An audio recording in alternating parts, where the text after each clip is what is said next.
সমবেত ভক্তবৃন্দের চরণে আমার কোটি কোটি প্রণিপাত। কেন শুনব? মঠে মন্দিরে দেবালয়ে গৃহের গৃহে গুণীজনের সভায় সর্বত্রই হরিকথার কেন এত আদর? বিদগ্ধ মাধব নাটকে রূপ গোস্বাইপাদ বলছেন, হরিকথা নিজে শুভ্র এবং অপরকে শুভ্র করে দেয়। হরিকথা নিজে শুভ্র এবং অপরকে শুভ্র করে দেয়।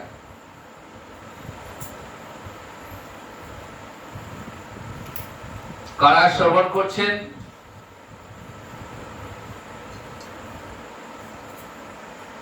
নারদ মুনি বিনা যন্ত্রে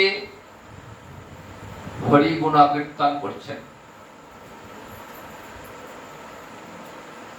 সেই কথাকে শুনছেন দেবাদিদেব মহাদেব। আর কে শুনছেন? দেবী পার্বতী।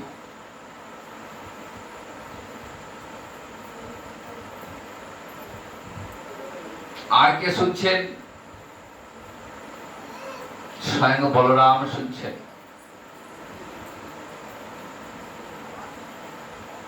ব্রজের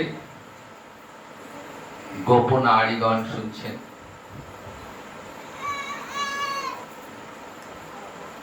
শোনার ফলে তাদের কেমন প্রতিক্রিয়া হচ্ছে দেখুন। হরিকথা শুনতে বসেছেন তো,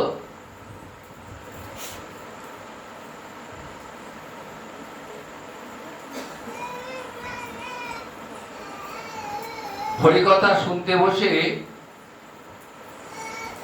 মহাদেবের পাশে বসে রয়েছেন পার্বতী। শুনতে শুনতে বিভোর হয়ে গেছেন। রাধা মাধবের অপ্রাকৃত লীলা কথা, লীলা কীর্তন শুনতে শুনতে একদম বিভোর হয়ে গেছে।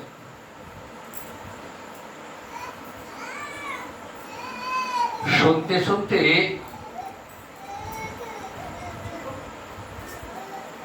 ভীতা রুদ্রং ত্যজতি গিরিজা শ্যামম প্রেক্ষকণ্ঠং শুভ্রং দৃष्ट्वा স্খিপতি বসনং বিস্মিতা নীলমাশা স্খিরং মত্ত্বা স্রপয়তি জমিনিরং আভারিণার।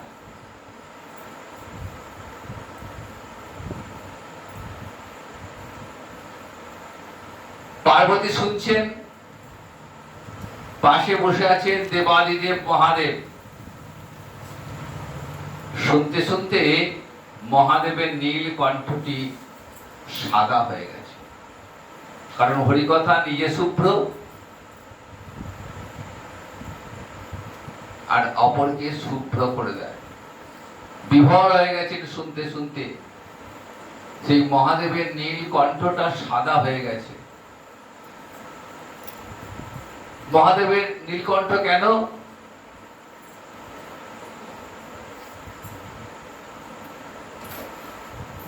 যখন সমুদ্র মন্থনের সময় কালকুট বিষ উঠেছে,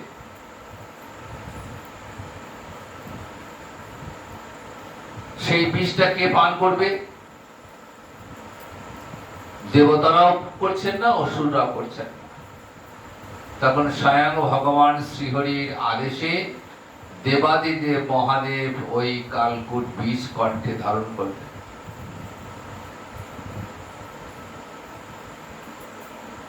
সঙ্গে সঙ্গে মহাদেবের কণ্ঠটা নীল হয়ে গেল বিষে। সেই থেকে মহাদেব নীলকণ্ঠ। কিন্তু হরিকথা শুনতে শুনতে মহাদেবের নীল কণ্ঠটা সাদা হয়ে গেছে। পাশে বসে আছেন দেবী পার্বতী। হঠাৎ তাকিয়ে দেখছেন যে আমার পাশে তো আমার পতিদেবতা নেই, নীলকণ্ঠ মহাদেব কোথায় গেলেন? তিনিই বসে আছেন, কিন্তু পার্বতীও বিভোর হয়ে গেছেন হরিকথা শুনতে শুনতে। তাই পাশে দেবাদিদেব মহাদেব বসে আছেন, তার কণ্ঠটা সাদা হয়ে গেছে, স্মৃতিকণ্ঠ, মহাদেবকে বলা হয় স্মৃতিকণ্ঠ আর এক নাম। তাহলে ভাবছেন আমি নিশ্চয়ই কোনো পরপুরুষের পাশে বসে রয়েছি। সঙ্গে সঙ্গে পার্বতী কি করলেন,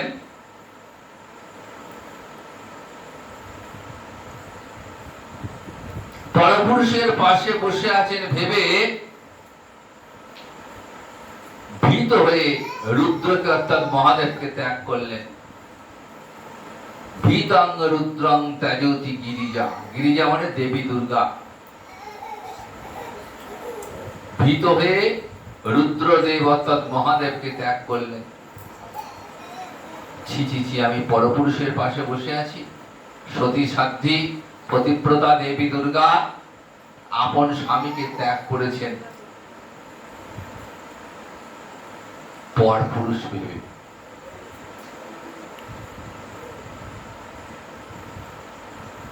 বলরাম নীল বসন পরিহিত হয়ে হরিকথা শ্রবণ করছেন।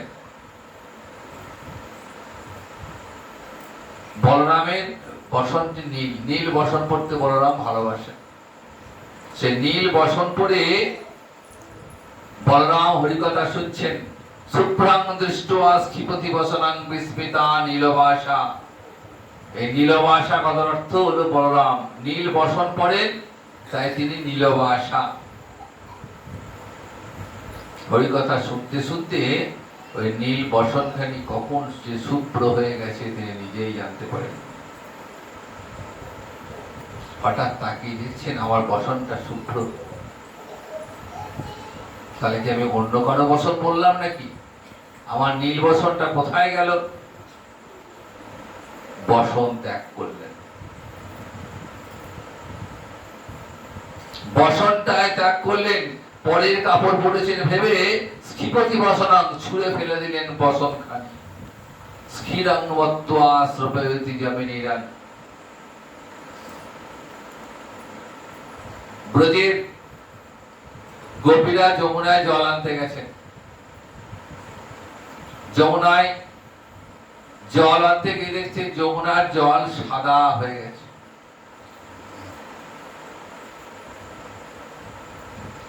নারদের মুখে হরিনাম হরিকীর্তন শুনতে শুনতে যমুনার জল সাদা হয়ে গেছে।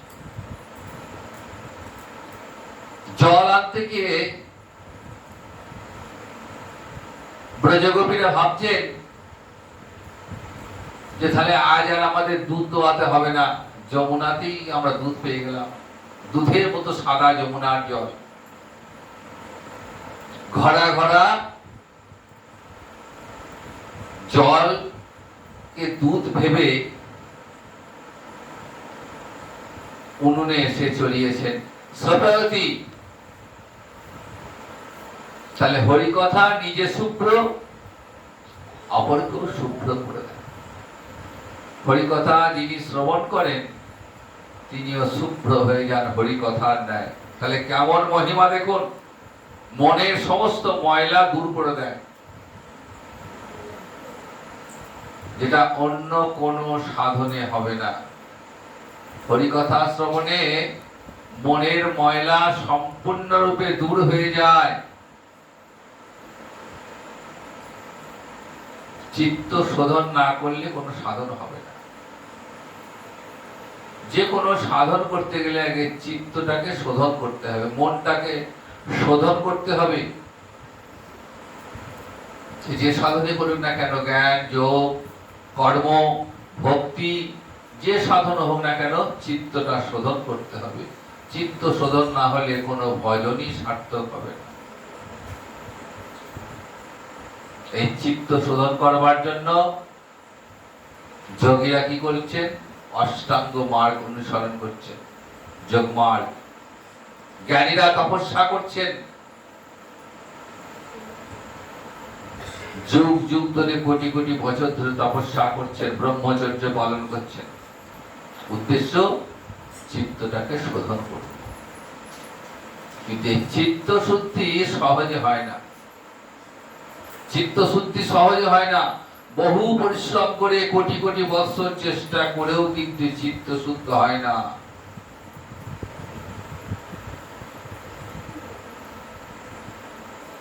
কিন্তু হরিকথা শুনলে কি হবে? যেই হরিকথা শুনতে বসবেন অমনি হৃদয়ের সমস্ত ময়লা পরিষ্কার হয়ে যাবে।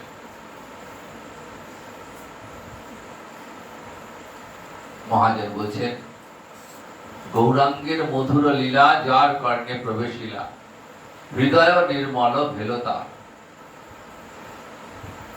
যার কর্ণে একবার ওই গৌর কথা প্রবেশ করবে, কৃষ্ণ কথা প্রবেশ করবে, ওই মধুর লীলা, হৃদয়টা নির্মল হয়ে যাবে, চিত্তটা নির্মল হয়ে যাবে। নির্মল হৃদয়ে আর কোন চিন্তা থাকবে না হরি কথা ছাড়া। এমন মহিমা দেখুন। তাহলে চিত্ত শুদ্ধির জন্য কোন যোগ মাগ অনুশীলন করতে হবে না, কোন তপস্যা করতে হবে না, উপবাস করতে হবে না, শুধু কানটা পেতে দিলেই হবে। হরি কথার আসরে গিয়ে কানটা পেতে দিতে হবে। যেই কর্ণরন্ধ্র দিয়ে ভগবান শ্রীহরি আপনার হৃদয়ে বসবেন, দেখবেন তখন সমস্ত মনটি গোবিন্দ পাদপত্রে চলে গেছে। আর মন যদি একবার ওই গোবিন্দ চরণে চলে যায়, আর পিছন ফিরে তাকাতে হবে না। তাহলে চিত্ত শুদ্ধির জন্য সর্বাগ্রে মনটাকে গোবিন্দ চরণে সমর্পণ করে দিতে হবে। কারণ মনই হলো ইন্দ্রিয়ের রাজা। মনকে যেদিকে নিয়ে যাবেন, বাকি ইন্দ্রিয় সেই দিকেই যাবে। মন যদি বিষয়মুখী হয়, মন বিষয়ের দিকে, সমস্ত ইন্দ্রিয় বিষয়ের দিকে ছুটবে। মন যদি কৃষ্ণমুখী হয়, সমস্ত ইন্দ্রিয় ওই কৃষ্ণ সেবার জন্য ছুটবে। সুতরাং মনই হলো আসল।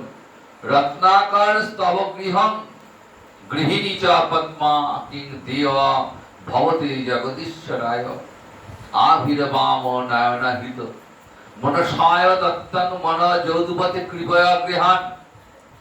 সাধক বলছেন, হে গোবিন্দ, হে যদুপতি, রত্নাকর স্তব গৃহং, তোমার গৃহটাই তো রত্নের আকর। ভগবান কোথায় থাকেন? গোলকে, বৈকুণ্ঠে থাকেন। ভগবানের কি কোনো অভাব আছে? রত্নের আকর, যেখান থেকে রত্ন পাওয়া যায়। বৃন্দাবনের প্রতিটি ধূলিকণা কোটি কোটি রত্ন প্রসব করতে পারে। চিন্তামণিগণ মই ভূমি, চিন্তামণি, বৃন্দাবন মহিমায় বলা আছে, বৃন্দাবনের প্রতিটি ধূলিকণা কোটি কোটি রত্ন প্রসব করতে পারে। তাই হে গোবিন্দ, তোমার গৃহটাই তো রত্নের আগর ভূমি। গৃহিণী চ পদ্মা, তোমার গৃহিণীকে স্বয়ং রাধারানী, যার থেকে কোটি কোটি গোলক লক্ষ্মীর আবির্ভাব, যার ঘরে কোটি কোটি গোলক লক্ষ্মী রয়েছেন, রাধারানী চরণ সেবা করছেন, সেই রাধারানী তোমার গৃহিণী। সুতরাং হে গোবিন্দ, তোমার আবার কিসের অভাব? তোমাকে তো আমার দেবার কিছুই নেই।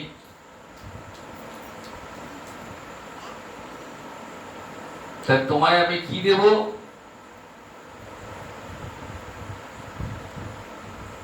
কিন্তু আমাদের কত অজ্ঞতা দেখুন। মনে আমাদের কত অহংকার। আমরা কি বলি? দিলাম, ভগবানকে দিয়ে এলাম, ভগবানের জন্য একটা মন্দির তৈরি করলাম,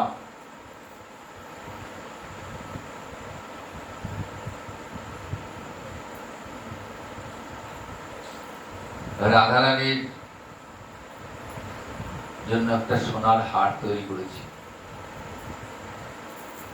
গোবিন্দের মাথার মুকুট তৈরি করলাম, অমুক মন্দির আমি পাথর দিয়ে বাঁধিয়ে দিলাম, অমুক মন্দিরে আমি দান করে এলাম। এগুলো আমাদের অহংকার। মানুষের কাছে বলতে পারলে নিজেকে আমরা বড় বড় বোধ করি, অহং বোধ করি, যে আমি দিলাম তাহলে লোকে আমাকে প্রশংসা করবে, সম্মান করবে, দেখো লোকটার বিশাল দান দেয়, কত দান করে। কিন্তু আমাদের এই ক্ষুদ্র বুদ্ধিতে আমাদের এই ভাবনাটাই নেই যে আমি দানটা করলাম, কার থেকে নিয়ে করলাম, ওটা কি আমার নাকি? যে সোনার হারটা করিয়ে দিলাম, মাথার মুকুটটা তৈরি করে দিলাম, মন্দিরটা তৈরি করে দিলাম, কোনটা আমার? মন্দিরের যে ইটটা, মন্দিরের যে সিমেন্টটা, মন্দিরের যে বালিটা, মন্দিরের যে পাথরটা,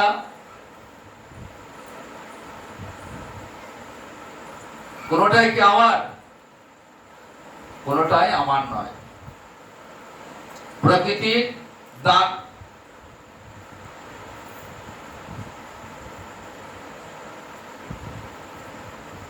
যে টাকা পয়সা নিয়ে অহংকার, আমি টাকা দিলাম, আমি কিনলাম, সেই টাকাটাও কি আমার? সেটাও আমার নয়। তাহলে আমি তার নিয়েই তাকে দিচ্ছি, তারই জিনিস, তার জিনিস নিয়ে তাকে দিচ্ছি, আবার বলছি আমি দিলাম। তাহলে এই জগতে আমার আমার বলতে কি আছে? এই জগতে আমার বলতে কিছু নেই, সব তো তার নিয়ে, তার নিয়েই তাকে দিচ্ছি, আবার বলছি যে আমি দিলাম। কিন্তু আমার অন্তরের ইচ্ছা যে আমি ভগবানকে কিছু দেব।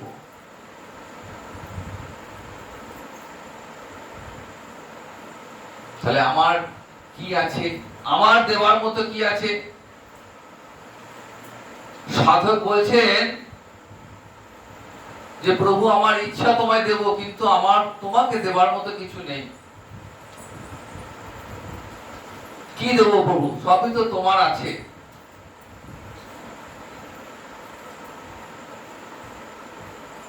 সাধক চিন্তা করছেন, চিন্তা করতে করতে ভাবছেন ভগবানের কি নেই। এখন যার যে জিনিসটা নেই তাকে সেই জিনিসটা দিলে তার উপকার হয়। দানটা যদি সৎপাত্রে হয় তাহলে সেই দানের মহিমা বোঝা যায়। যার যেটা নেই, ধরুন যার ঘরে অন্ন নেই, তাকে যদি অন্ন দান করা হয় তাহলে সে তৃপ্ত হবে অন্ন পেয়ে, তাহলে দানটা সৎপাত্রে হলো। যার গৃহ নেই তাকে যদি গৃহ নির্মাণে একটু সাহায্য করতে পারি তাহলে জানতে হবে দানটা আমার সঠিক হলো। যার বস্ত্র নেই তাকে যদি বস্ত্র দান করা হয় তবে দানটা সঠিক হলো। কিন্তু আমরা তো তা করি না। যার বস্ত্র আছে তাকে আরো বেশি বেশি বস্ত্র দান করি, যার ঘরে অন্ন আছে তাকে বেশি বেশি অন্ন দান করি।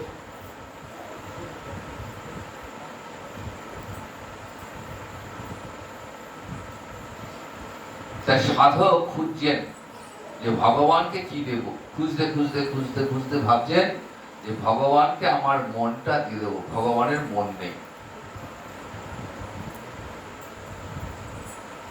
মনটা ভগবানের নেই, আর মনটা আমার নিজস্ব।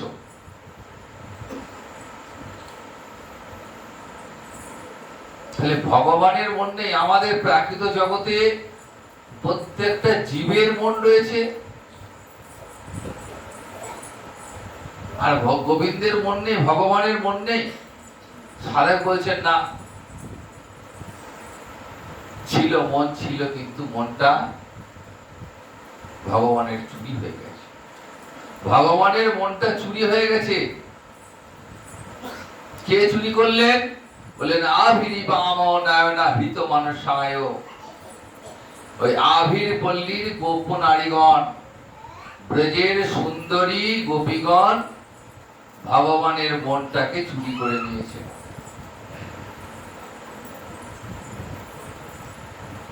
তাহলে সাধক বলছেন তোমার তো মন নেই প্রভু, তাহলে আমার এই মনটা আমি তোমার চরণে সমর্পণ করলাম। দত্তং মনা যদুপতি কৃপয়া গৃহান। হে গোবিন্দ, তুমি কৃপা করে আমার মনটা গ্রহণ করো। কিন্তু আমরা কি করি? আমরা ভগবানকে কানের দুল গড়িয়ে দিই, মাথার মুকুট গড়িয়ে দিই, সোনার হার, গলার হার গড়িয়ে দিই, কাপড় দিই, কিন্তু আসল জিনিসটাই আমরা দিই না, মনটা দিই না। ভগবানকে বলি টাকা পয়সা নাও, কোনো ক্ষতি নেই, কিন্তু মনটা দিতে পারবো না। এটাকে সংসারে দিতে হবে আমাকে। আমি সংসারী মানুষ, বিষয়ী মানুষ, তো টাকা পয়সা দিয়ে তুমি সন্তুষ্ট হও। কিন্তু ভগবান বলছেন যে তোমার ওই জিনিস আমার দরকার নেই, তুমি যা দেবে ও আমার সব রয়েছে, তোমায় কিচ্ছু করতে হবে না, তুমি মনটা আমাকে দাও। আমার ওইটার বড় অভাব, তোমার মনটা আমাকে দিয়ে দাও। সাধক অনায়াসে ভগবানকে মনটা দান করে দেবেন, দিতে পারলেই পাচ্ছেন। গোবিন্দ চরণে আত্মসমর্পণ। সর্বধর্মান পরিত্যজ্য মাম একং শরণং ব্রজ।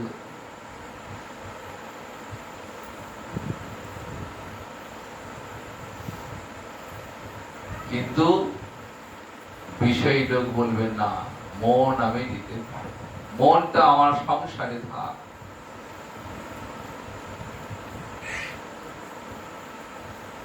কিন্তু যে গোবিন্দ চরণে মনটাকে সমর্পণ করে দিয়েছেন, তাকে আর অন্য কিছু না দিলেও চলবে। শ্রীমদ্ ভাগবতের একাদশ স্কন্ধে ভগবান শ্রীকৃষ্ণ উদ্ধবকে উপদেশ দান করছেন।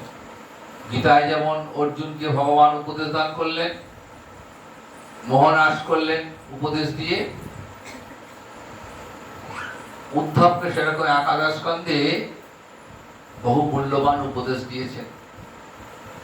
উদ্ধব যে সে ব্যক্তি নন জ্ঞানী, স্বয়ং বৃহস্পতি ছাত্র।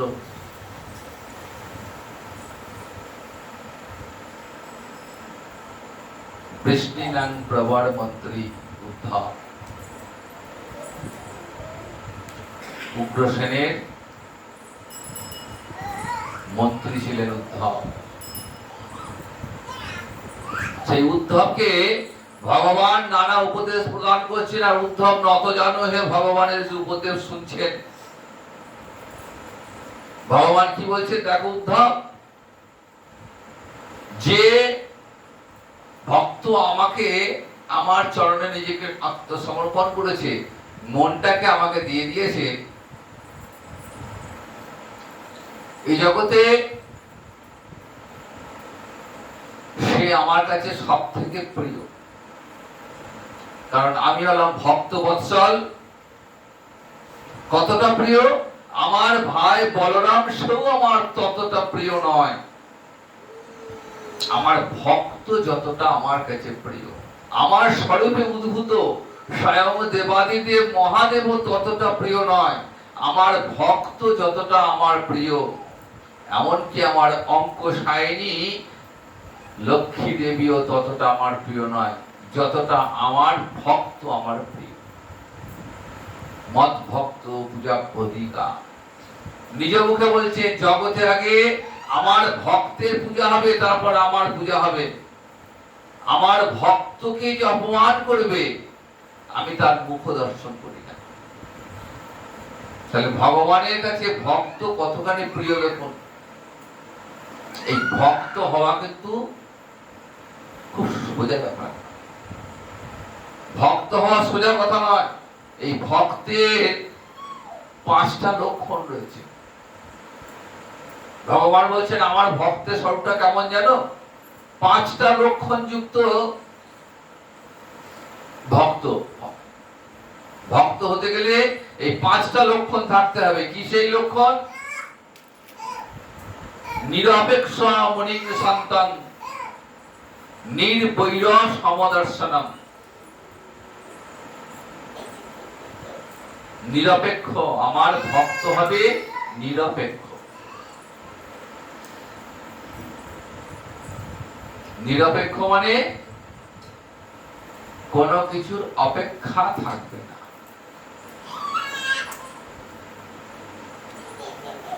কোন অপেক্ষা থাকবে না।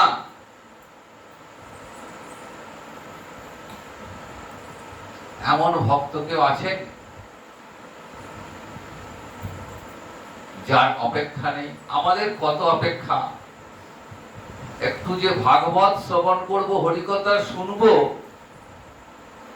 মনটা যে ওই 1 ঘন্টার জন্য যে ভাগবতে দেবো তার উপায় নেই।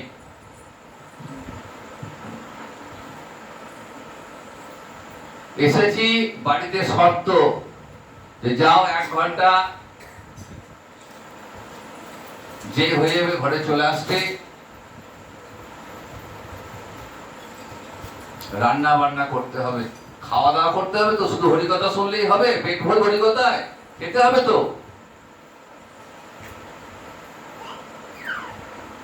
সংসারে কত কাজ, গিয়ে আবার সব কাজ করতে হবে। হরিকথা শুনছি কিন্তু মনটা সেই সংসারের দিকেই পড়ে রয়েছে। কত অপেক্ষা। মালা জপ করছি বসে বসে, সেখানেও অপেক্ষা যে কতক্ষণে ভোজনের ডাক আসবে।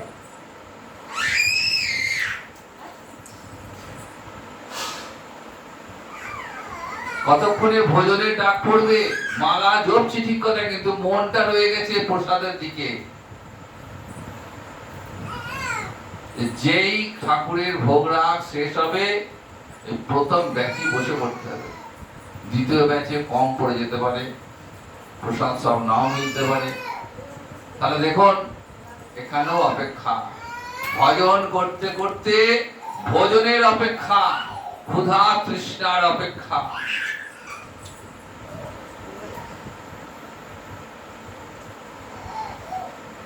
সুতরাং নিরপেক্ষ না হইলে ধর্ম না যায়।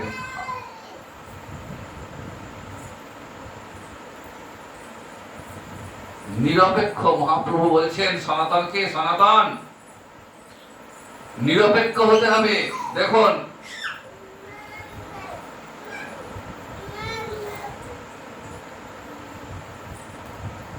সনাতন যখন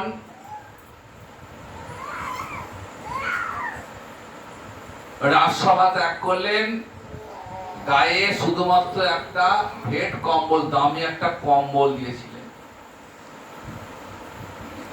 কাউকে না জানিয়ে, রাজা হোসেন শাহকে না জানিয়ে বেরিয়ে পড়েছেন।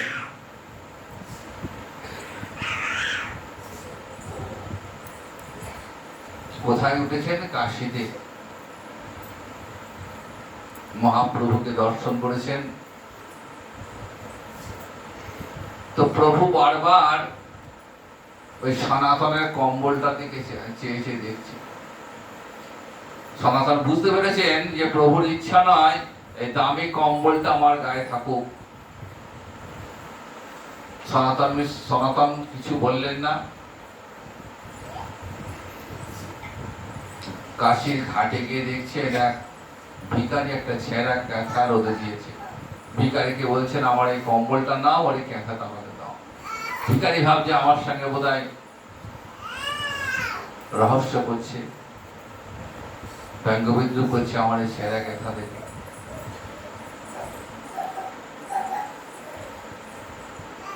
সনাতন কিছু না বলে ওই দামি কম্বলটা ভিখারির গায়ে দিয়ে ওই ছেঁড়া ক্যাঁথাটা নিয়ে এসে প্রভুর সামনে দাঁড়িয়েছে। প্রভুর মনটা আনন্দে ভরে উঠেছে।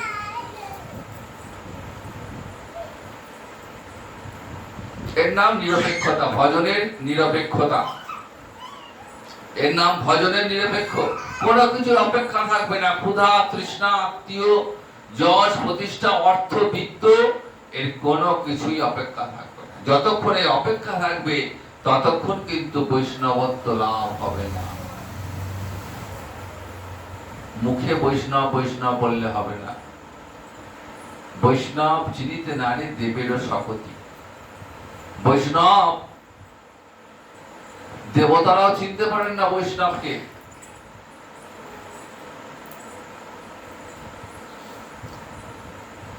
মাধবেন্দ্র পুরী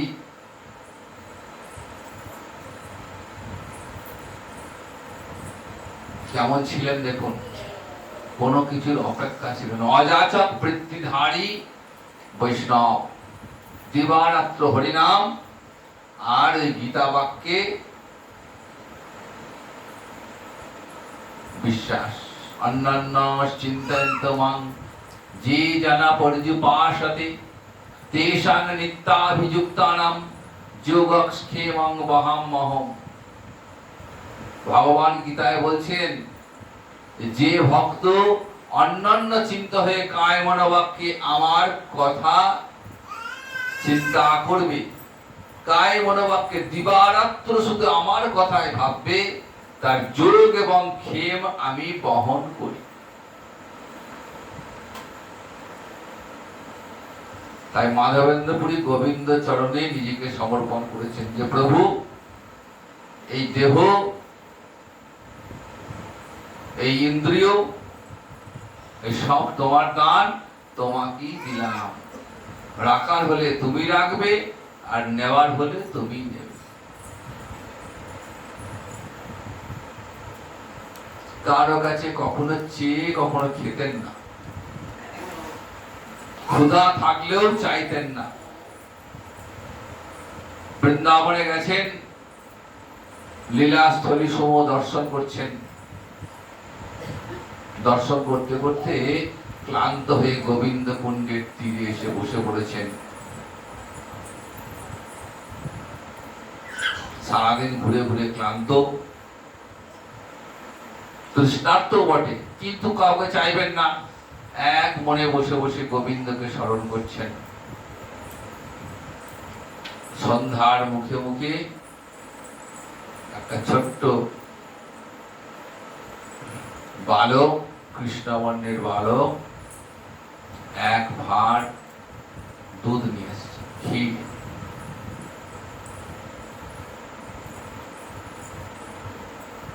মাধবেন্দ্র পুরীর সামনে ধরে বলছেন, সন্ন্যাসী, তুমি তো সারাদিন ক্ষুধার্ত, ঘুরে ঘুরে ক্ষুধার্ত তৃষ্ণার্ত হয়েছ, তাই নাও, এটা তুমি পান করো। মাধবেন্দ্র পুরী অবাক হয়ে দেখছেন।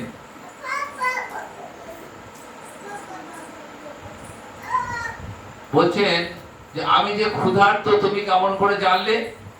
আমি তো কাউকে বলিনি।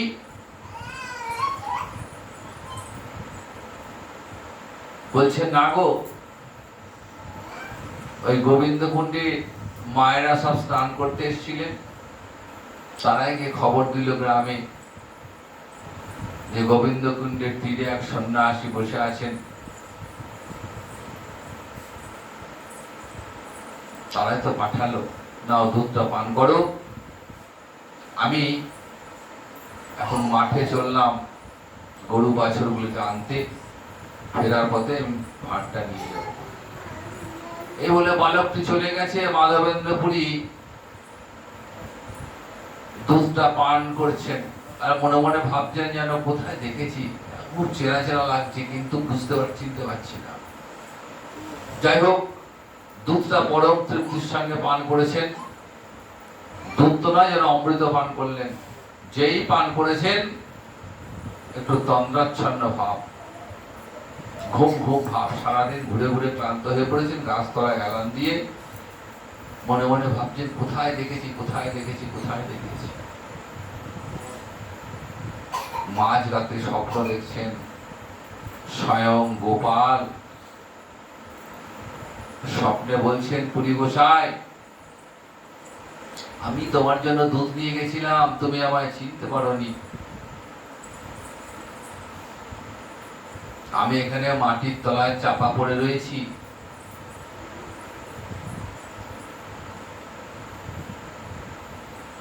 তুমি আমাকে এখান থেকে উদ্ধার করো। ঘুম ভেঙে গেছে। বলছেন, প্রভু, এত সামনে পেয়েও তোমায় চিনতে পারলাম না, আমার মতো অধম আর কে আছে? ঘুম ছুটে গেছে।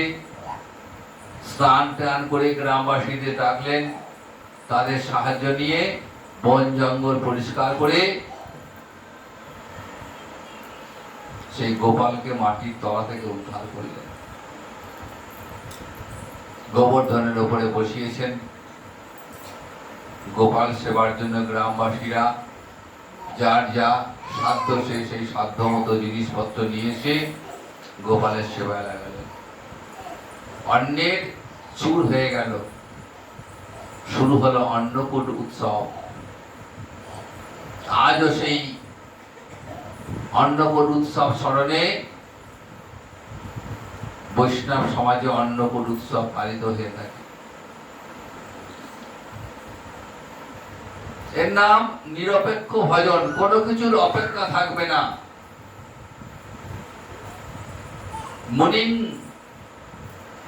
মুনি শব্দের অর্থাৎ বলছেন নিরপেক্ষ মুনি সন্তান। নিরপেক্ষ না হলে যেমন ভজন হবে না, তেমনি আমার ভক্ত হবেন মুনি, যিনি মনন করেন।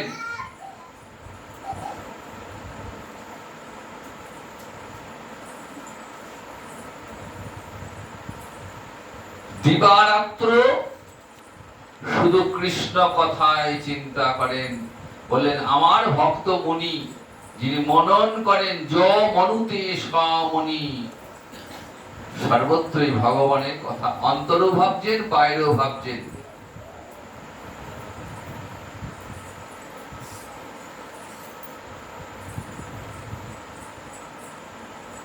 অন্তরে যেমন গোবিন্দ চিন্তা করছেন, বাইরেও চিন্তা করছেন।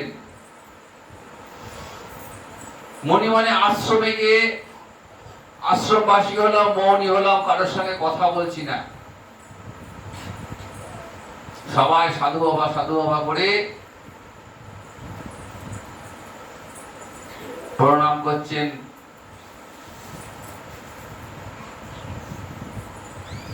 পাশে দাঁড়িয়ে একটা ছবি তুলে নিজেকে ধন্য মনে করছেন।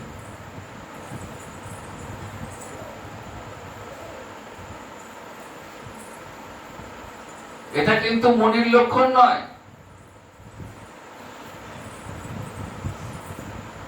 মনি মানে সর্বদাই মনে মনে গোবিন্দের চিন্তা। যদি কৃষ্ণ চিন্তা না আসে, তাহলে সেই হৃদয়ে বিষয় চিন্তা চলে আসবে। কারণ মন একটা অবলম্বন চায়, সর্বদা একটা অবলম্বন চায় মন। আপনি কৃষ্ণ কথা বাদ দিন, দেখুন কত রকম ভাবনা চিন্তা মনের মধ্যে চলে আসবে। আবার যে মুহূর্তে আপনি কৃষ্ণ ভজন করবেন, কোন সাংসারিক বিষয়ে চিন্তা আপনাকে গ্রাস করতে পারবে না। তাই গোবিন্দ ভজন না করলে সেখানে বিষয় চিন্তা আসবে। তৃতীয় লক্ষণে কি বললেন? শান্ত। বললেন, আমার ভক্ত হবে শান্ত। শান্ত মানে ধীর স্থির নয়। শান্ত মানে প্রকৃতির কোন তরঙ্গ আমার চিত্তকে আন্দোলিত করবে না। যতই বাধা আসুক, যতই ঝড় আসুক, আমার ভক্ত শান্ত। কেমন শান্ত? কাম, ক্রোধ, লোভ, মোহ, মদ, মৎসর্য, এই যে ষড়রিপু, এই রিপু হচ্ছে আমাদের শত্রু। এই রিপুগুলো আমাদেরকে সর্বদাই বিষয়ের দিকে ব্যস্ত করে রেখেছে, চিত্তকে সবসময় তরঙ্গায়িত করছে। অস্থির মন কিছুতেই শান্ত হয় না।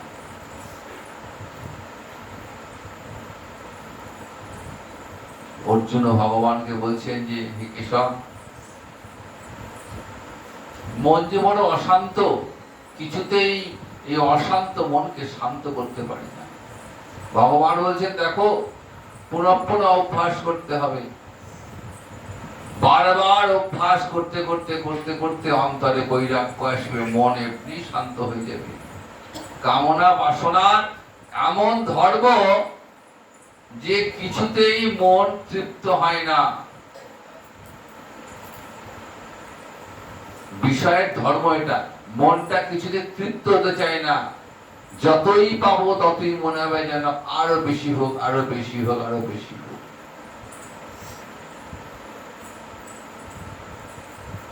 আমার যতটুকু প্রয়োজন ততটুকুতে আমরা তৃপ্ত হতে পারি না।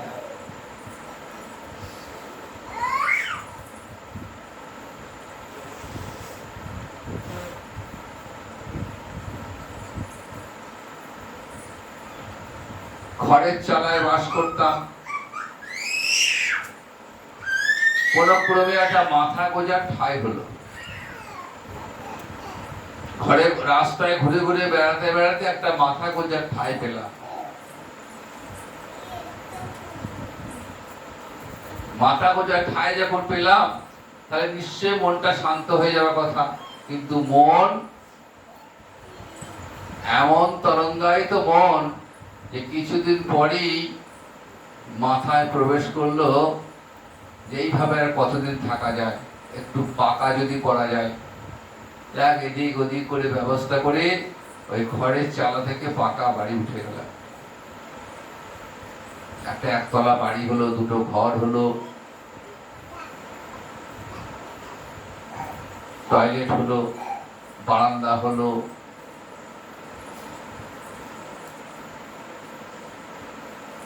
এবার তো মনটা শান্ত হয়ে যাওয়ার কথা। ছিলাম ঘরের চালায়, সেখান থেকে পাকা বাড়ি হয়ে গেছে। কিন্তু অশান্ত মন কিছুতেই শান্ত পায়। একতলা যে হয়ে গেল, এবার মাথার মধ্যে চিন্তা দোতলা করতে হবে। দোতলা করলে কি হবে?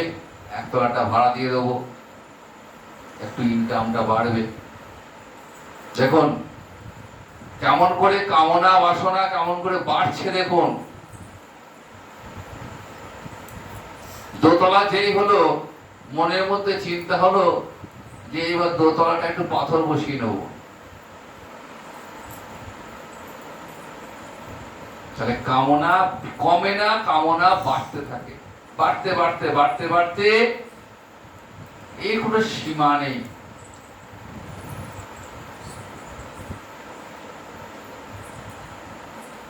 কিন্তু ভগবান বলছেন আমার ভক্তের মন শান্ত। প্রকৃতির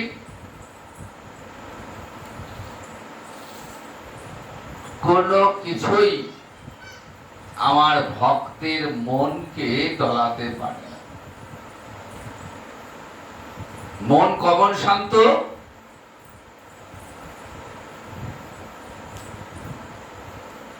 যে কোনো কিছুতেই জানার আসক্তি নেই। কার মন শান্ত?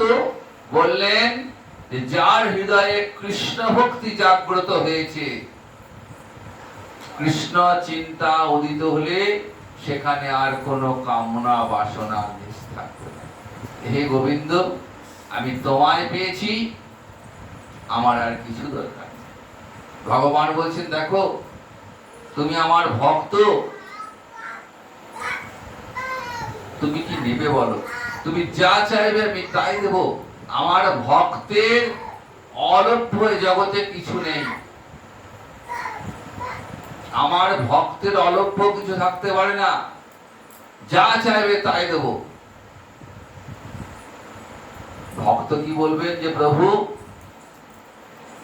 আমি ধন চাই না, মান চাই না, যশ চাই না, প্রতিষ্ঠা চাই না, যেন তোমার ওই চরণ তলে পড়ে থাকতে পারি, জন্ম জন্মান্তরে যেন তোমার ওই চরণ আমি সেবা করতে পারি। এটা একমাত্র কৃষ্ণ ভক্তই বলতে পারে, এটা একমাত্র কৃষ্ণ ভক্ত বলতে পারে।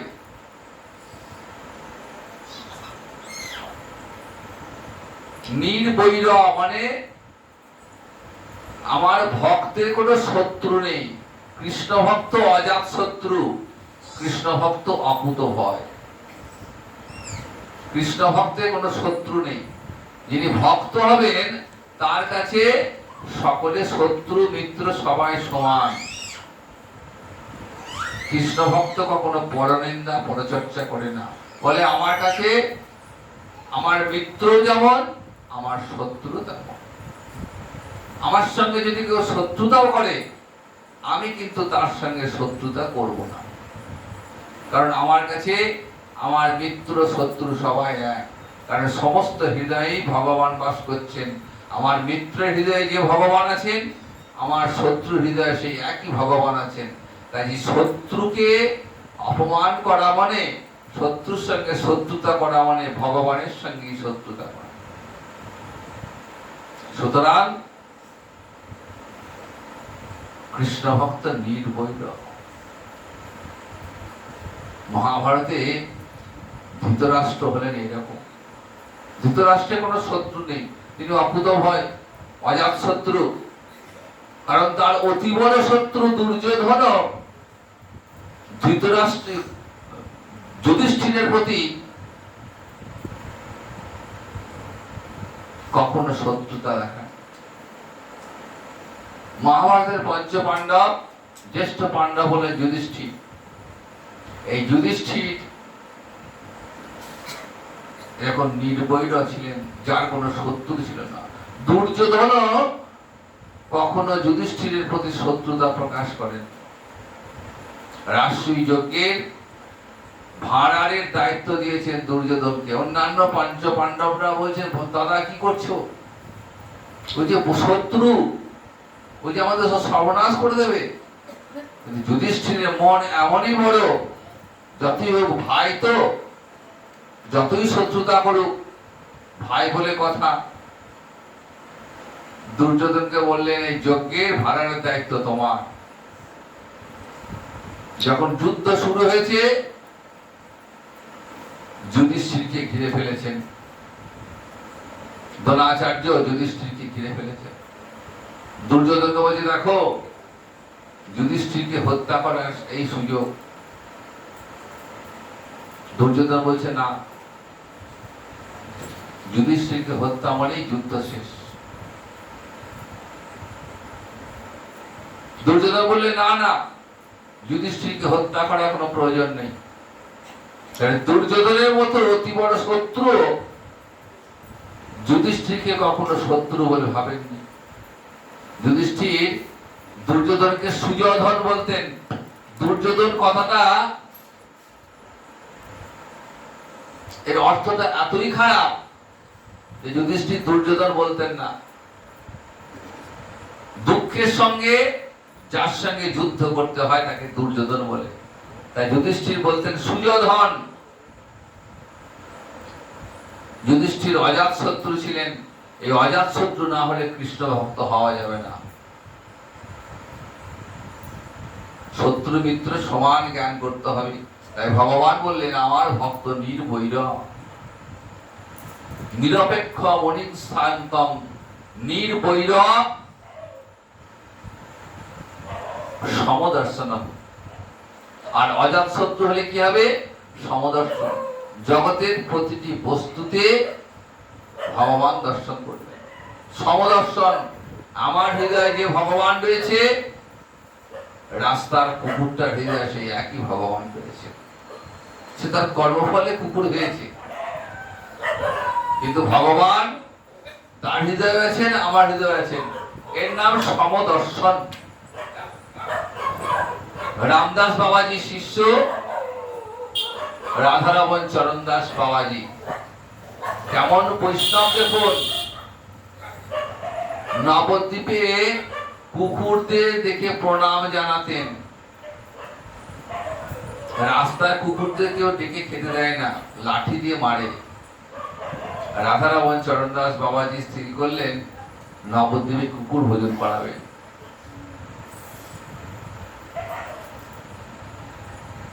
খবরটা শোনা মাত্রই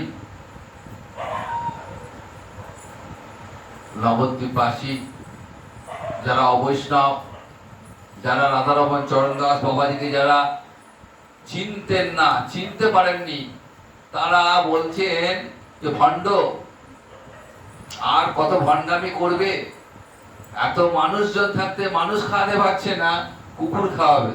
ঠিক আছে, দেখা যাক।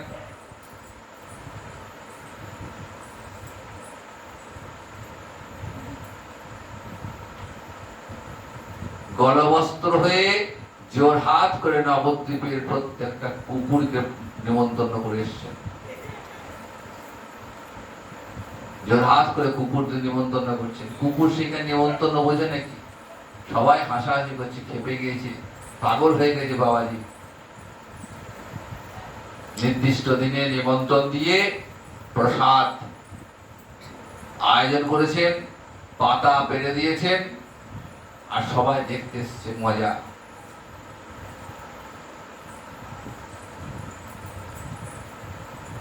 প্রসাদের সময় উত্তীর্ণ হতে চলেছে, মধ্যাহ্ন ভোজনের সময় উপস্থিত হয়ে গেছে, সময় পেরিয়ে যাচ্ছে, একটা কুকুর নেই।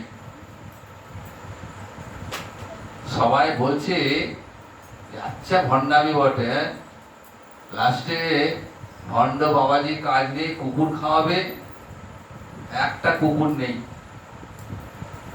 কি অদ্ভুত ব্যাপার। নিতাই চাঁদের চরণে আর সমর্পণ করে দিয়েছেন, বলছে নিতাই তুমি যা করাবে তাই হবে, আমি তোমার উপর ছেড়ে দিয়েছি। একটা সময় দেখছেন আস্তে আস্তে আস্তে আস্তে গোটা নবদ্বীপে যত কুকুর সব একটা একটা একটা করে আসতে শুরু করেছে, এবং প্রত্যেকে ওই প্রসাদের পাতা নির্দিষ্ট করা আছে, সেই নির্দিষ্ট জায়গা থেকে প্রত্যেকে বসে পড়েছে, আর কারো মুখে কোনো কথা নেই।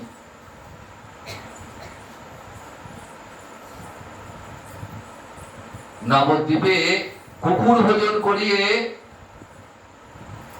রাধারমণ চরণদাস বাবাজি প্রমাণ করলেন যে দেখো আমি কোনো ভণ্ড নই। এর নাম সমদর্শিতা। প্রত্যেকের হৃদয়ে ভগবান আছেন, এই জ্ঞানে যিনি সকলকে সমান সম্মান জ্ঞান করবেন, সম্মান দান করবেন,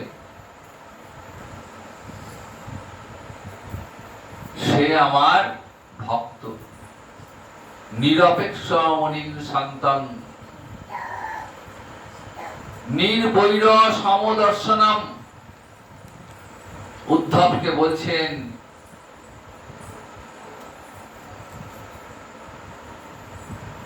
শুধু মুখে হরি ভজন করলেই হবে না,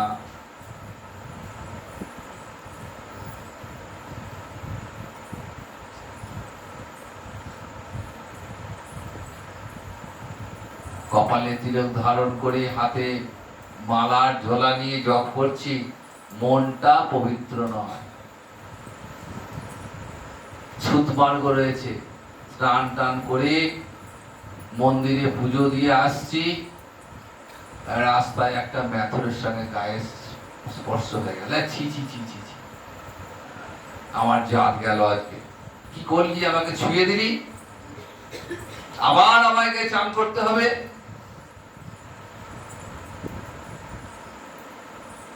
তার কি গোবিন্দ সেবা হলো? তার গোবিন্দ সেবা ব্যর্থ হয়ে গেল।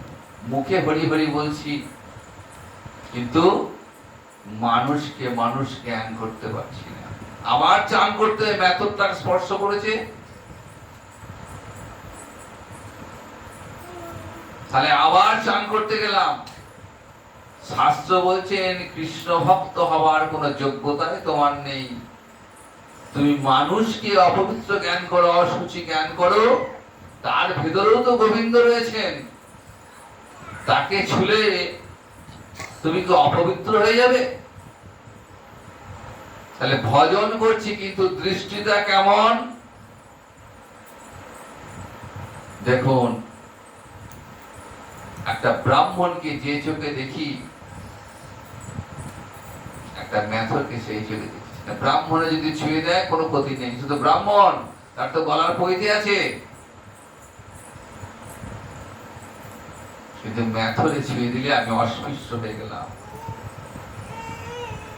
ভগবান বলছেন, শাস্ত্র বলছেন তোমার কৃষ্ণ ভজনের কোনো অধিকার নেই, তোমার মনটাই তো শুদ্ধ হয়নি।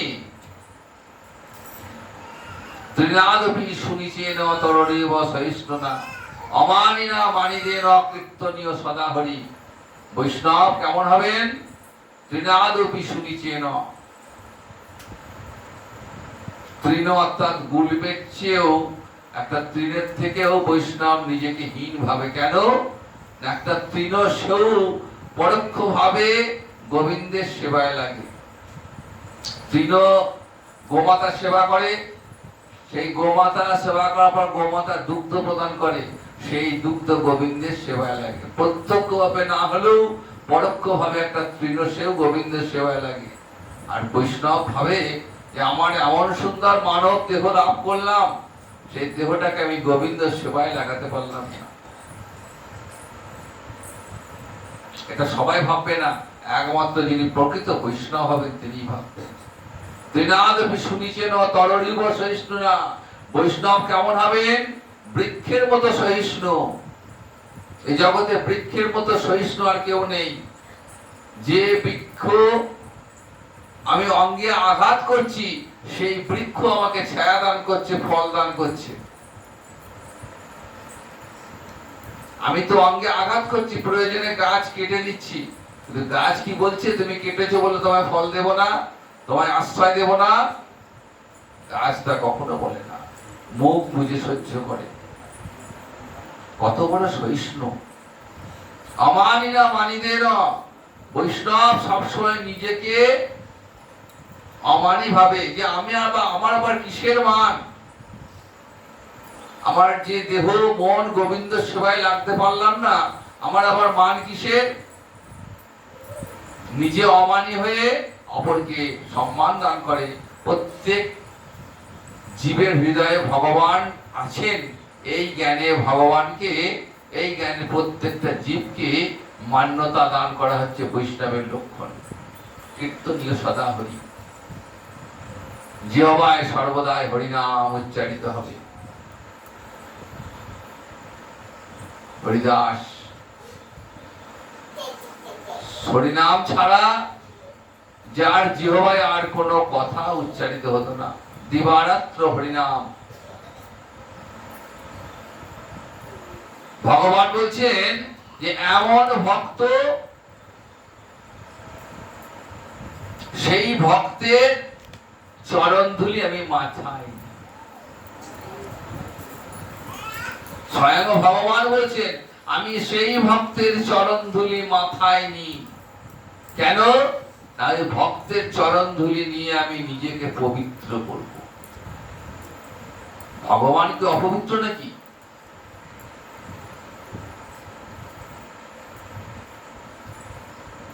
ভগবান কখনো অপবিত্র হন? যার ধাম পবিত্র, যার লীলা পবিত্র, তিনি আবার কখনো অপবিত্র হতে পারেন? বলছেন হ্যাঁ গো,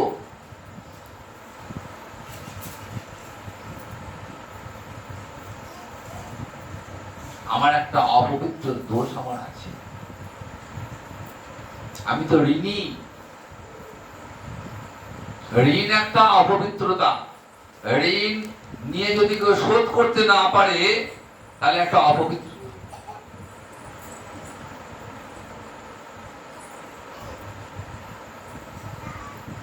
বলছেন আমি আমার ভক্তের কাছে ঋণী। কৃষ্ণকে তুলসী জল দেয় দেই জন, তার ঋণ শোধিতে কৃষ্ণ করেন চিন্তন। জল তুলসীর সম নাহি কোন ধন, তারে আত্মা বেচি করে ঋণের শোধন। প্রত্যহ গোবিন্দ চরণে যে ভক্ত তুলসী পত্র গঙ্গা জল দিয়ে সেবা করে, তার ঋণ ভগবান কখনো শোধ করতে পারেন না। কারণ গঙ্গা জল তুলসী পত্রের সমান এমন কোন ধন সম্পত্তি ভগবানের ভাড়ারে নেই যা দিয়ে ভক্তের ঋণ শোধ হয়। তাই ভক্তের কাছে ভগবান চির ঋণী হয়ে থাকেন। এই ঋণ একটা অপবিত্র দোষ। তাই বলছেন যে আমার এই ঋণটা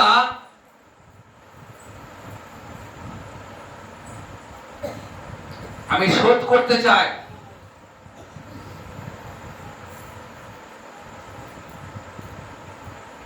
সাধক বলছেন দিয়ে দাও, তোমার ঘরে টাকা পয়সা ধনরত্নের তো অভাব নেই। ভগবান বলছে না না, ওই ধনরত্ন তুলসী গঙ্গা জলের সমান হবে না।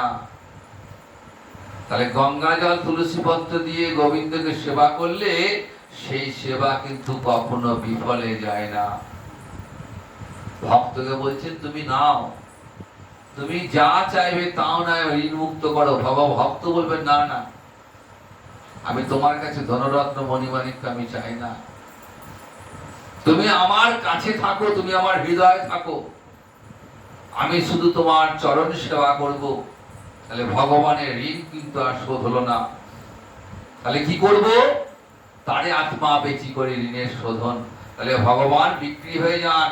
ওই ভক্তের চরণ ধুলি অঙ্গে মেখে ভক্তকে বলেন আমায় কৃপা করো, আমার ঋণটা তুমি শোধ করে নাও। বিশ্বনাথ চক্রবর্তী পাদ ভাগবতের রসিক টিকাকার তিনি আরেকটু এগিয়ে গেলেন, বলছেন ভগবান কেন ভক্তের চরণ ধুলি চান? ভগবান দেখছেন ভক্ত আমায় ভালোবাসে, আমিও আমার ভক্তকে ভালোবাসি। তাহলে আমাকে ভালোবেসে আমার ভক্ত যে আনন্দ পায়, আমি সেই আনন্দটা পাই না।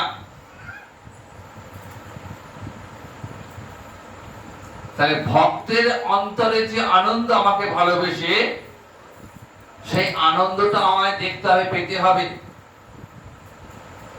তাহলে সেই আনন্দ আমি কেমন করে পাবো?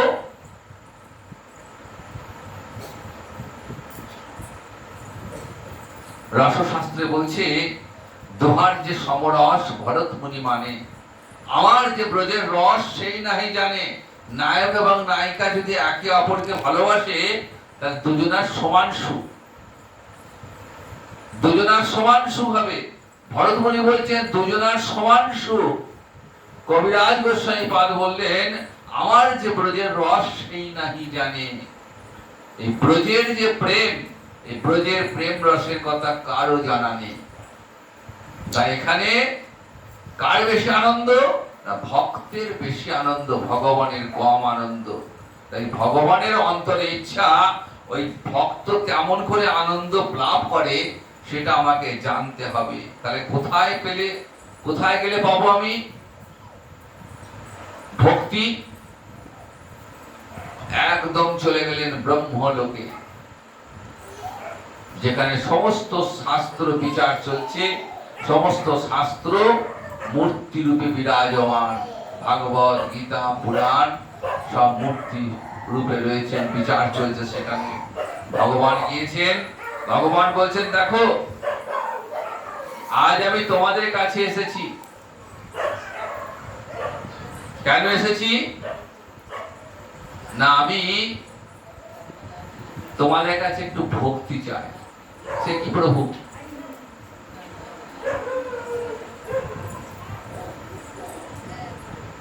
ভক্তি কারা চাই? ভক্তি তো ভক্ত চাইবে। তুমি তো ঠাকুর, তুমি আরাধ্য, তোমার কাছেই তো ভক্তি চাই। তুমি আবার কেমন করে ভক্তি চাইবে? সব শাস্ত্র চুপ। ভক্তি তো ভগবানকে সেবা করবার জন্য, আর আজ ভগবান চাইছেন ভক্তি। তখন সব শাস্ত্র ভাগবতকে এগিয়ে দিলেন। শ্রীমদ্ ভাগবতকে এগিয়ে দিয়েছেন। ভগবান বলছেন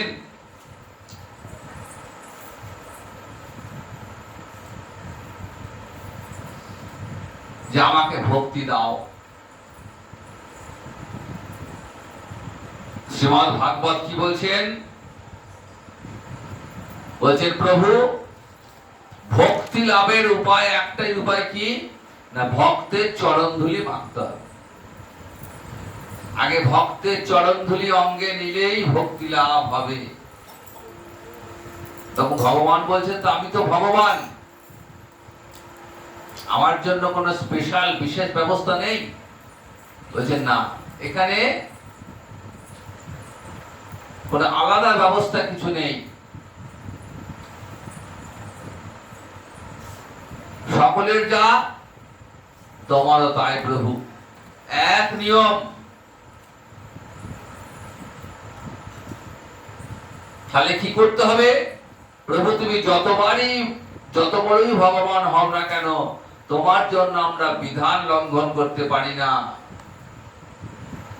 বিধান সকলের জন্য এক প্রভু।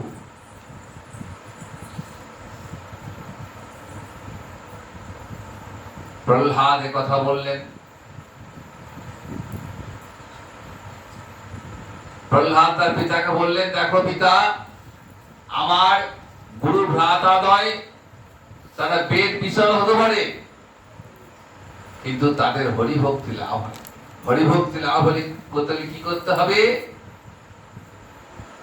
ভক্তের চরণ ধুলি অঙ্গে মাখতে হবে।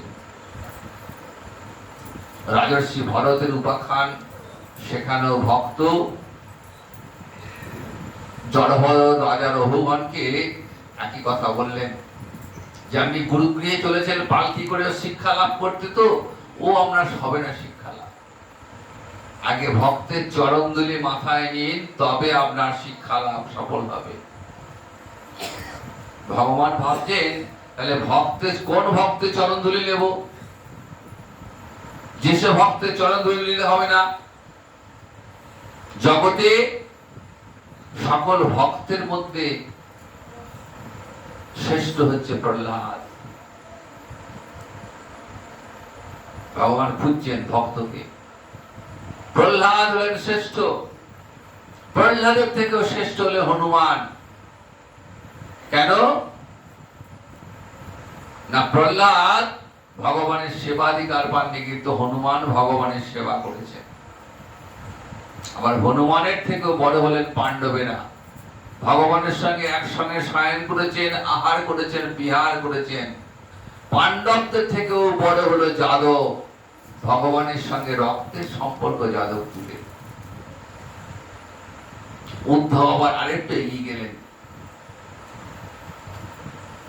উদ্ধব গিয়েছেন বৃন্দাবনে, গিয়ে দেখছেন সেখানে আরো কত কত ভক্ত রক্তক পত্রক ভগবানকে ধমক দিচ্ছেন।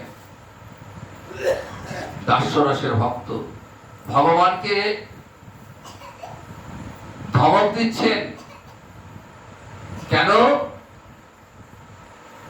ছোট শিশুকে যেমন বড়রা ধমক দেয়, রক্তক পত্রক ভগবানকে ধমক দিচ্ছেন।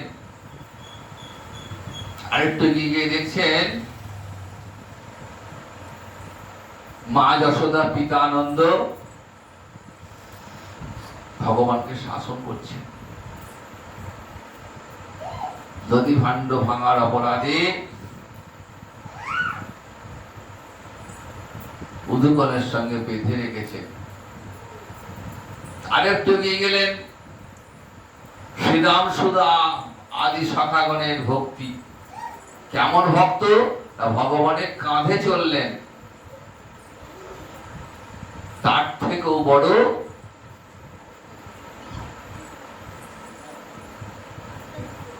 ব্রজের গোপীগণ, মধুর রসের ভক্ত ভগবানকে প্রত্যাখ্যান করছেন মান ভরে। দেখুন, যে ভগবানকে পাওয়ার জন্য জ্ঞানী যোগী ঋষি মুনি যুগ যুগ ধরে সাধনা করছেন, আর সেই ভগবানকে কাছে পেয়ে ব্রজের গোপীরা মান ভরে প্রত্যাখ্যান করে দিয়েছেন।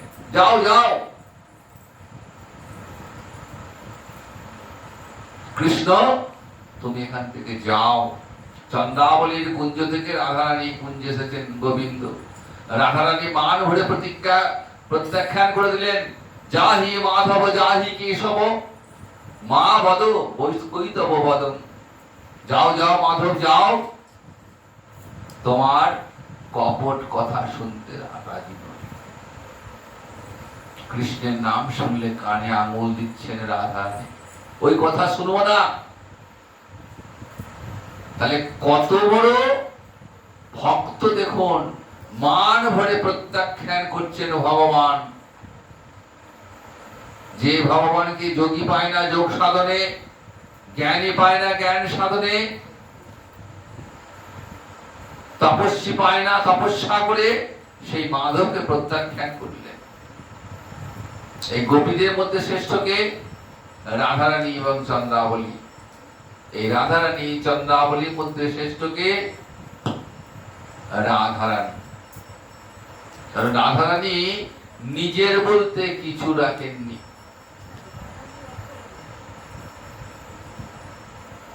রাধারানী নিজের বলতে কিছু নেই, সমস্তটাই গোবিন্দ চরণে সমর্পণ করে দিয়েছেন।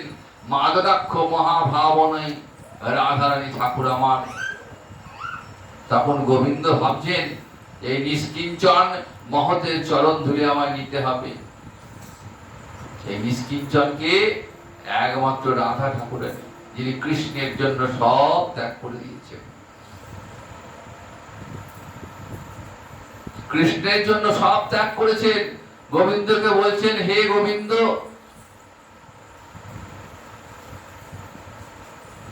অন্যের তো আরো অনেক জন আছে, কিন্তু আমার শুধু একমাত্র তুমিই আছো।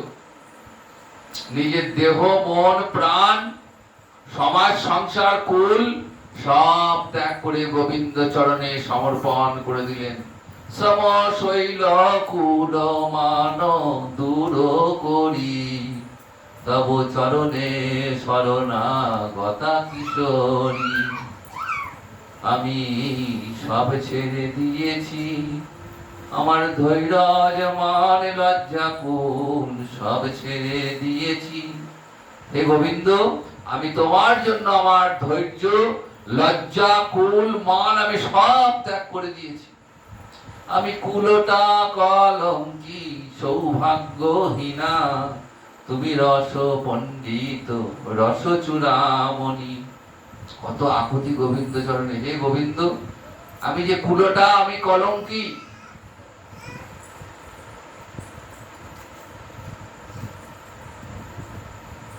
তুমি রস পণ্ডিত, তুমি রস চূড়ামণি, তুমি ছাড়া যে আমার আর কেউ নেই। গোবিন্দ ভাবছেন, জগতে আমার তো কত ভক্ত,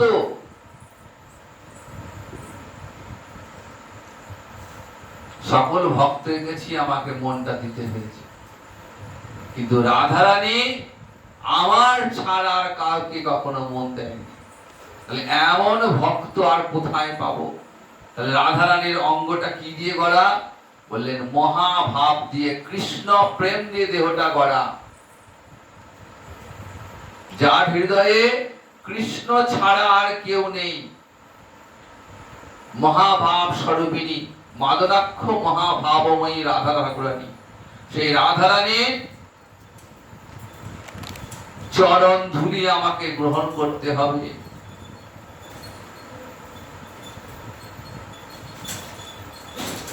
ভক্ত শ্রেষ্ঠা রাধারানী। তাই গোবিন্দ কি করলেন?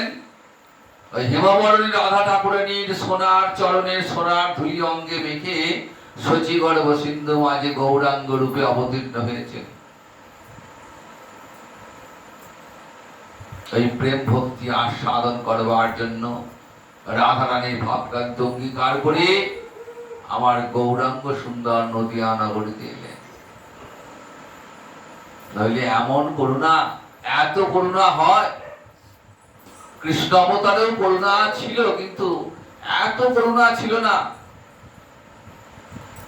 কৃষ্ণ অবতারে করুণা বিতরণ হয়েছে শুধু বৃন্দাবনে, বৃন্দাবনের বাইরে কোথাও বিতরণ হলো না। কিন্তু গৌরাঙ্গ অবতারে সেই করুণা সমস্ত সীমা ছাড়িয়ে দিল। পাপি তাপি যত ছিল হরিনামে উদ্ধারিল। তার সাক্ষী জগায় মাধায়, পাপি তাপি সব উদ্ধার হয়ে গেল। ওই মধুমাখা হরিনামে সকলকে কৃপা করলেন, জগৎ জীবের দ্বারে দ্বারে বিতরণ করলেন ওই মহামন্ত্র, হরে কৃষ্ণ কৃষ্ণ কৃষ্ণ হরে হরে, হরে রাম রাম রাম হরে হরে। এই হরিনামে কি আছে? হরিনামে মিশে আছে রাধারানীর প্রেম সুধা। তাই যতবার উচ্চারণ করবেন তত তত বেশি বেশি প্রেম আস্বাদন হবে। তাই কলির জীবের আর অন্য কোনো ধর্ম নাই, একটাই ধর্ম, যে প্রাণ ভরে হরিনাম। আমার গৌরহরি বাংলার গৌরব, বাঙালির গৌরব। বৃন্দাবনে কৃষ্ণ আছেন, অযোধ্যায় রাম আছেন, কিন্তু আমার বাংলায় আমার করুণার ঠাকুর গৌরহরি রয়েছেন। তাই আজ বাংলার ঘরে ঘরে সবাই চেয়ে রয়েছে আমার এই গৌর সুন্দরের দিকে। তাই গৌরহরির নাম উচ্চারণ করলেই এই মানব জন্ম ধন্য হয়ে যাবে। ভজ গৌরাঙ্গ কহ গৌরাঙ্গ, লহ গৌরাঙ্গের নাম রে। যে জন গৌরাঙ্গ ভজে, সে হয় আমার প্রাণ রে। ভজ গৌরাঙ্গ কহ গৌরাঙ্গ, লহ গৌরাঙ্গের নাম রে। আমার করুণার অবতার নিতাই চাঁদ জগৎ জীবের দ্বারে দ্বারে গিয়ে প্রেম বিলিয়ে দিচ্ছেন। অধম চন্ডাল জীবের ঘরে ঘরে যায়া হরি রাম মহামন্ত্র দিচ্ছেন মিলায়া। জারি রাখি তারে কহেন দন্তে তিন ধরি, আমারে কি নিয়া লহ একবার বল গৌর হরি। এমন সুন্দর দুর্লভ মানব জন্ম পেয়েও যদি একবার কেউ গৌর না ভজে, গীতায় না ভজে, তাহলে মানব জন্মটাই বৃথা। লোচন বলে সেই পাপী গেল আর এলো, হেন অবতারে যার রতি না জন্মিল। এই আসা যাওয়াটা সার হয়ে গেল। এমন মানব জন্ম পেয়ে এমন সুন্দর অবতারে যদি কেউ একবার গৌর না ভজে, একবার নিতাই না ভজিল, তাহলে তার মানব জন্মটাই বৃথা। নিতাই চাঁদকে ভজনা করলে, গৌরহরিকে ভজনা করলে, তাদের কথা শ্রবণ করলে, তাদের মুখ নিঃসৃত হরিনাম করলে কি হবে? এই মানব জন্ম ধন্য হয়ে যাবে, সার্থক হয়ে যাবে। তাই নিত্য হরি কথা শ্রবণ করুন, আর মহাপ্রভুর দেওয়া হরিনাম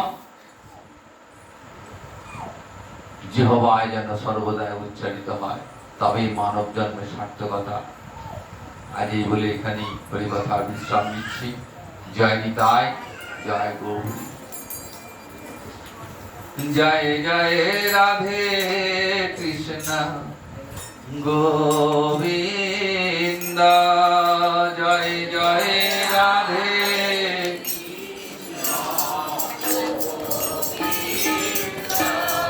রাধে গোবিন্দ, রাধে গোবিন্দ, রাধে গোবিন্দ। জয় জয় রাধে কৃষ্ণ গোবিন্দ, জয় জয় রাধে।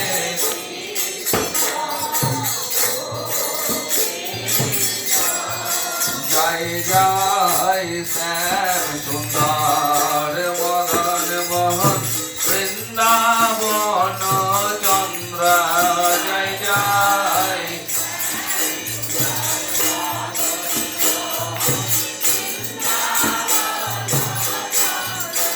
শ্যাম সুন্দর শ্যাম সুন্দর শ্যাম,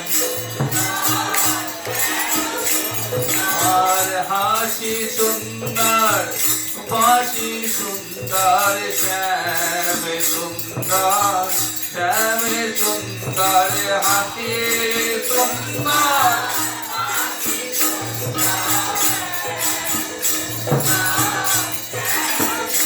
তোমার চরণের দুপুর সুন্দর চরণ তোমার কোটি কাটে পিতা বসন সুন্দর কোটি কাটে আমার গলে বন মালা সুন্দর করে আধারে মোরালি সুন্দর আরে বাঁকা নয়ন বড়ই সুন্দর বাঁকা তোমারে জোড়া ভরু বড়ই সুন্দর জোড়া কর্ণেতে কুণ্ডল সুন্দর কর্ণে তোমার ললাটে তিলক সুন্দর ললাট তোমার ময়ূর পাখা বড় সুন্দর ময়ূর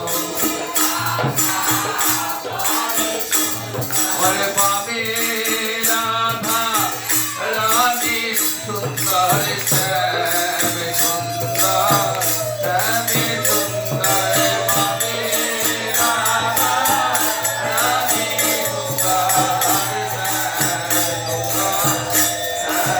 সুন্দর জয় জয় রাধা রমণ রাস বিহারী শ্রী গোকুলানন্দ জয় জয়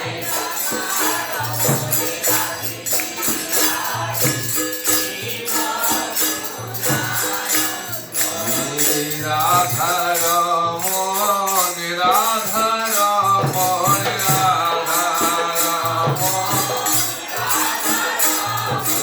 গোপাল ভট্টি প্রাণ রাধা রমণ রাধা রমণ গোপাল ভট্টে প্রাণ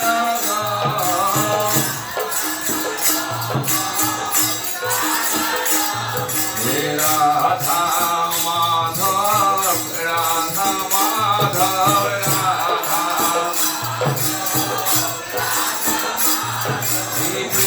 প্রেমানন্দে পরম বান্ধব রাধা মাধব রাধা মাধব প্রেমানন্দে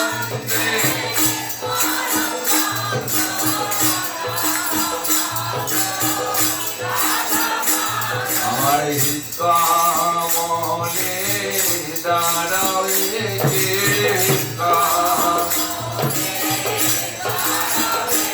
আমার হৃদয় মন্দির আলো করে হিতমনে দাঁড়াও হৃদয় মন্দির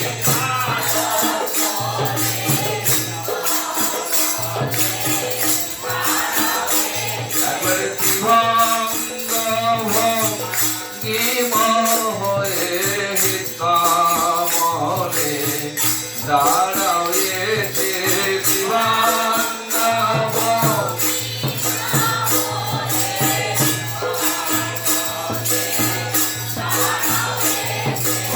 অধারে মুরলিল হিতমনে দাঁড়াও অধারে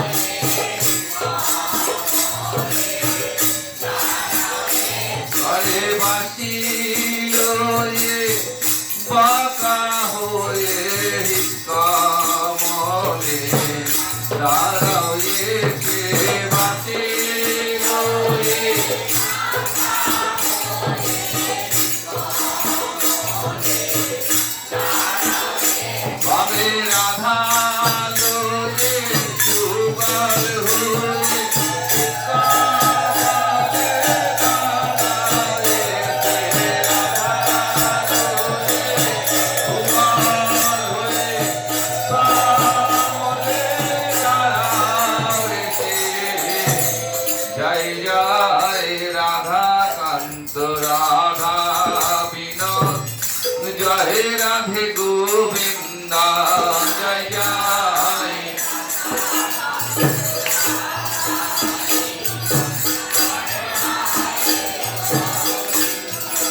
জয় জয় রাধেশ্বরী বিনোদিনী ভানুকুল চন্দ্রা জয় জয়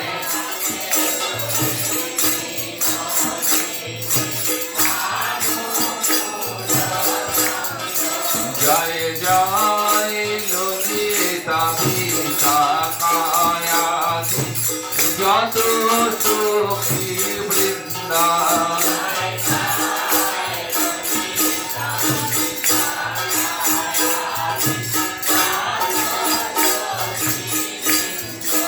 জয় জয় শ্রীরূপ মঞ্জরি রসি মঞ্জরি আনন্দ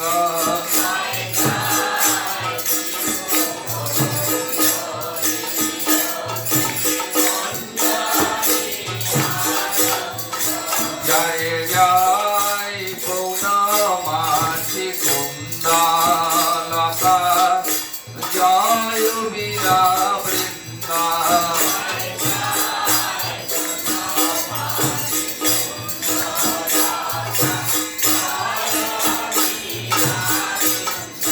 জয় জয় কৃপা করি দেহ যুগল করুণার বৃন্দা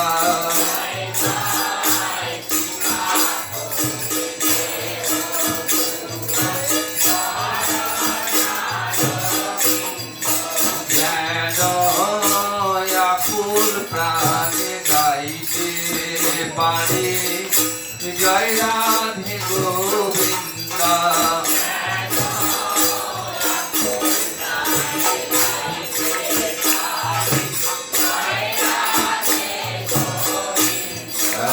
আকুল প্রাণে গাইতে পারি আকুল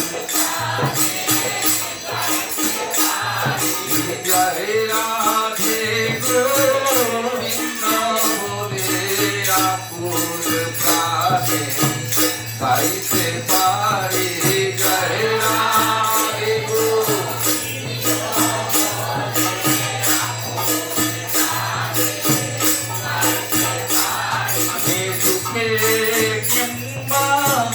দুঃখে থাকি আকুল প্রাণে গাইতে পারি সুখে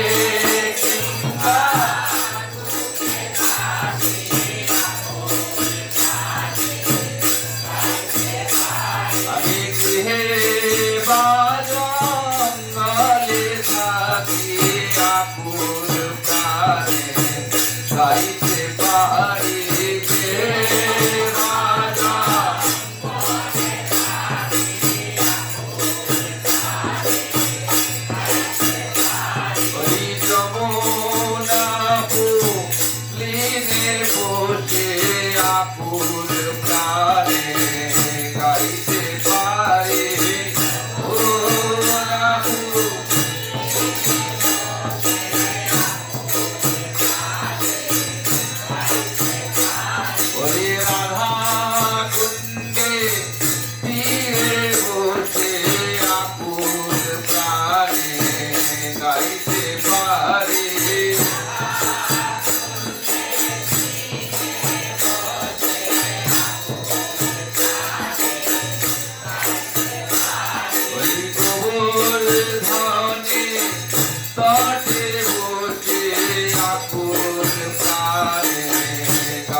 তাদং